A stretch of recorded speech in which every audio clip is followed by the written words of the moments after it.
Refaire des classes, oui, mais à condition de créer des écoles dans le respect de l'environnement et de la santé des petits élèves. L'école Simone Lagrange relève le défi à Grenoble.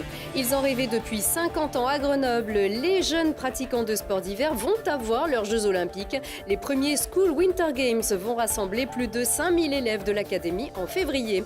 Et puis pas de miracle au Stade des Alpes, Perpignan était trop fort. Le FCG concède sa première défaite à domicile de la saison. Bonsoir à tous, bienvenue dans votre édition du JT de ce vendredi 26 janvier 2018. L'année scolaire est donc bien entamée, pourtant les élèves du quartier Jean Massé se préparent pour une nouvelle rentrée des classes. Dans de nouvelles classes, l'école Simone Lagrange va ouvrir ses portes après les vacances de février dans un établissement qui parie sur l'écologie pour protéger la santé des élèves. Reportage Laurie Baillet. À la croisée des chemins entre le quartier Jean Massé et la Presqu'île, l'école Simone Lagrange, c'est une maison de l'éducation. Avec au total 14 classes, 9 classes d'élémentaire et 5 de maternelle, de la restauration et un centre de loisirs. C'est surtout un bâtiment de référence environnementale. Cette école, on a essayé d'avoir une démarche environnementale exemplaire avec un certain nombre de critères. Par exemple, il y a énormément de bois. C'est du bois qui est certifié bois des Alpes. Donc les circuits courts. C'est une école qui est au maximum des réglementations thermiques. Le chauffage se fait sur les pompes à chaleur. On utilise la température de l'eau pour la chauffer. Et il y a une particularité aussi, c'est qu'on a fait une attention très forte au traitement de l'air.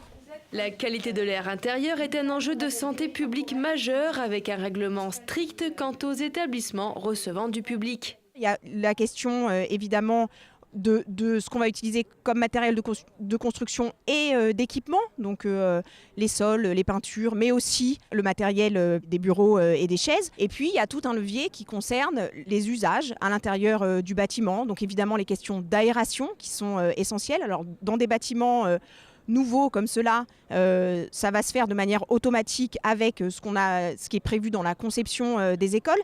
Mais dans les anciens bâtiments, il faudra aérer extrêmement régulièrement pour permettre à l'air de se renouveler. La qualité de l'air intérieur a des conséquences sur la santé, sur les maladies respiratoires, les problèmes cardiovasculaires et la concentration. L'air intérieur est 3 à 5 fois plus pollué que l'air extérieur. L'école Simone Lagrange accueillera donc les premiers élèves dès la rentrée des vacances de février, le 26 février exactement. Ce seront les élèves de l'école Jean Massé et dès septembre 2018, ils seront rejoints par les élèves de l'école Claude Bernard. L'école accueillera donc 400 élèves au total. Depuis plus d'un mois, le CHU de Grenoble-Alpes doit faire face à une augmentation massive du nombre de patients admis aux urgences pédiatriques et adultes. L'établissement maintient son dispositif hôpital sous tension qui prévoit un renforcement des moyens en interne pour garantir une prise en charge plus rapide et toujours plus sécurisée des patients.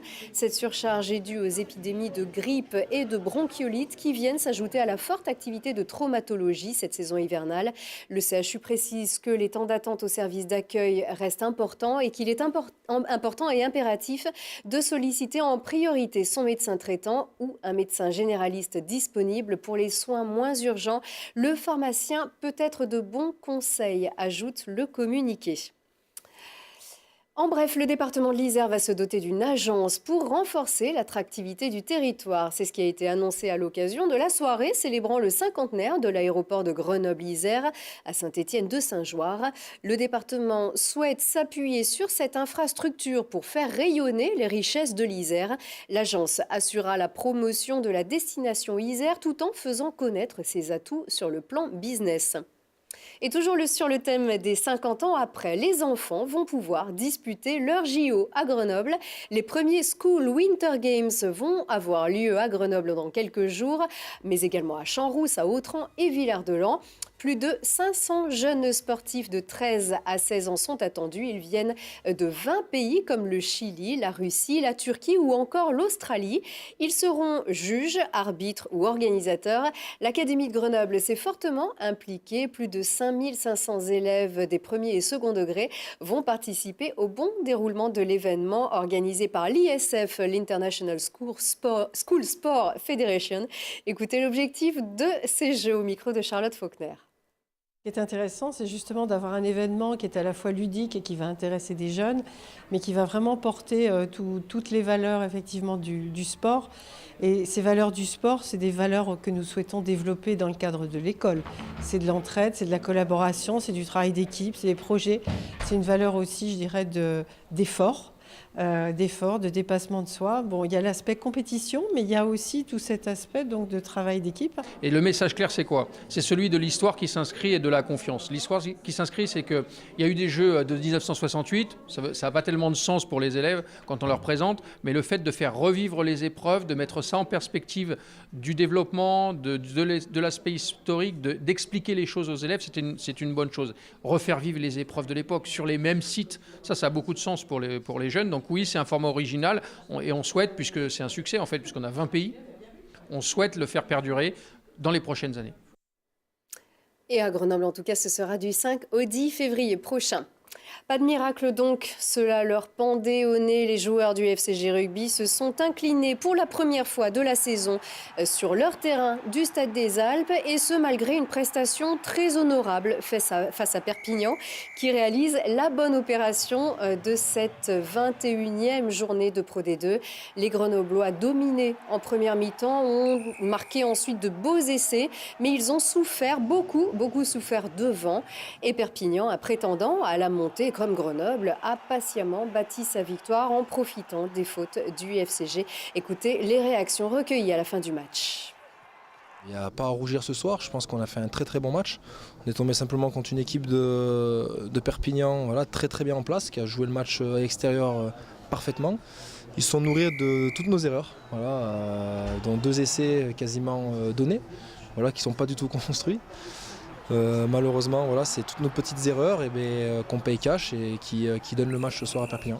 Il faut qu'on reste ensemble, qu'on aille chercher de la cohésion, de la solidarité et qu'on réagisse en équipe. Voilà, on ne va pas être sauvé par des individualités, quoi. Voilà, il faut qu'on réagisse en équipe. Et bien sûr, heureusement, il reste 9 matchs, donc on a l'opportunité de réagir. Maintenant, c'est devant nous, à nous de le faire, quoi.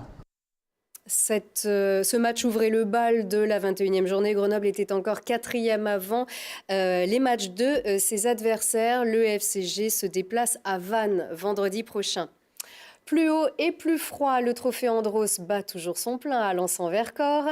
Ce samedi encore, vous pourrez voir les meilleurs pilotes sur neige et glace, parmi lesquels le chanteur Claudio Capeo. Et puis le festival Au Rire, etc., co-organisé par Télé Grenoble, remplit les salles du département cette semaine. Hier soir jeudi, les spectateurs ont ri, beaucoup ri, avec la folle histoire de Michel Montana, orchestrée par le duo d'humoristes Oldelaf et Alain Berthier. C'était au Théâtre en Rond de Sassenage. Le créateur de la tristitude, une chanson pourtant très drôle, a même conté son histoire en quelques mots devant la caméra de Mathias Arez.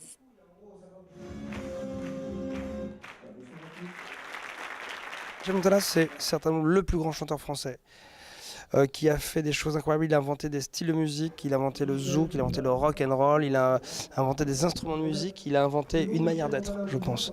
Et malheureusement, on lui a tout piqué. Donc avec Alain, nous avons entrepris de remettre ce nom de Michel Montana au goût du jour. Voilà. C'est vrai, on peut dire que Michel Montana s'est tout fait voler, à l'instar de nous autres, qui nous sommes tous tout fait voler par Paul des Fatal Picards, tu vois.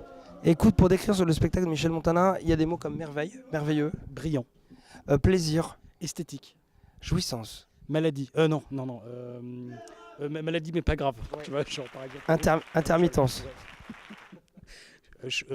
absence de chômage. On revient à Grenoble à la Belle Électrique le 5 avril, donc ça c'est la très bonne nouvelle. On va encore hanter cette région des jours et des jours durant. Mais tu n'as pas du tout répondu à la question c'était quand est-ce qu'on revient dans ce festival? Ah, dans ce festival ? Eh bien, dès la prochaine édition. Une info à vérifier auprès des organisateurs, bien évidemment. Samedi, c'est Pierre-Emmanuel Barré qui va remplir l'heure bleue. Le spectacle est complet. À 21h15 sur Télé Grenoble, votre émission politique, le Récap Info. La députée PS de l'Isère, Marie-Noëlle Battistel, répond aux questions d'actualité de Christophe Reville. Une émission à revoir samedi à midi et 18h30. C'est la fin de cette édition. Merci de l'avoir suivi. Tout de suite, la météo. Très bon week-end.